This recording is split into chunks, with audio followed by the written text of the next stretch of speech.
बौद्धिक विकलांगता या इंटेलेक्चुअल डिसेबिलिटी ऐसे शब्द है जिसे हम तब इस्तेमाल करते हैं जब किसी बच्चे की सीखने की क्षमता या उसके रोज़ की ज़िंदगी में के काम करने की क्षमता अपनी उम्र के बच्चों के हिसाब से ना हो। इसका मतलब ये है कि जिस बच्चे को बौद्धिक विकलांगता है उसे अपने खुद की ज़रूरतें दूसरों को समझाने में और अपने खुद के काम करने में मुश्किल हो सकती है। हर बच्चा अलग होता है और जिन बच्चों को बौद्धिक विकलांगता है उसके लेवल्स अलग हो सकते हैं।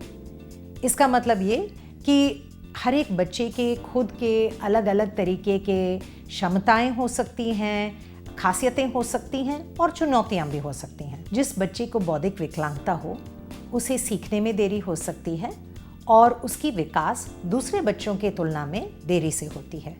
इसका मतलब ये हुआ कि बच्चा चलने में, बोलने में, समझने में और खुद के काम करने में, जैसे खुद के कपड़े पहनने में, खुद का खाना खाने में, इन सारी चीज़ों में उसे देरी हो सकती है।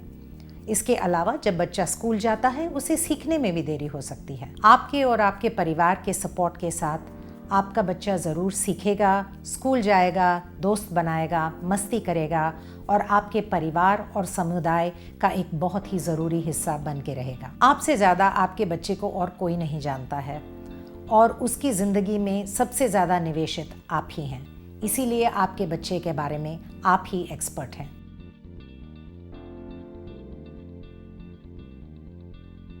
जिन बच्चों को बौद्धिक विकलांगता है, हर एक बच्चा अलग रहता है। उसके बौद्धिक विकलांगता के लेवल पे डिपेंड करता है कि वो कितना इंडिपेंडेंट रहेगा। लेकिन ज़्यादातर बच्चे, 80% से ज़्यादा बच्चे जिनको बौद्धिक विकलांगता है वो मामूली रूप का रहता है या माइल्ड रहता है।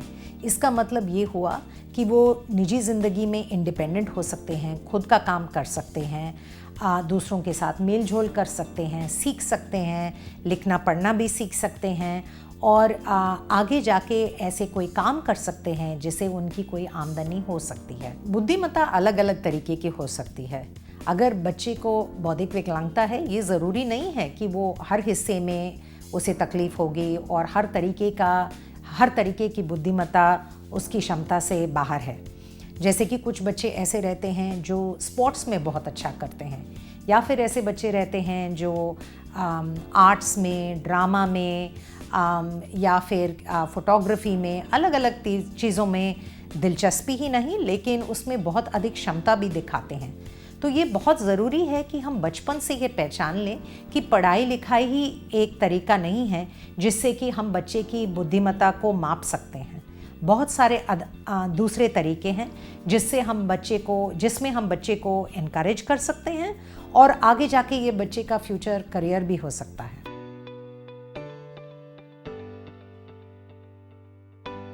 अगर आपको लगे कि आपके बच्चे के विकास में देरी हो रही है तो ये बहुत ज़रूरी है कि जल्द से जल्द आप ऐसे एक्सपर्ट को जो ढूंढें जो बाल विकास के क्षेत्र में सब कुछ जानते हो या ज़्यादा जानते हो। ये एक्सपर्ट आपके एरिया में एक डेवलपमेंटल पीडियाट्रिशियन हो सकते हैं, यानी कि एक बच्चों के डॉक्टर जो खास करके बच्चों के विकास पे गौर देते हैं, या तो फिर बच्चों के डॉक्टर हो सकते हैं या साइकोलॉजिस्ट हो सकते हैं।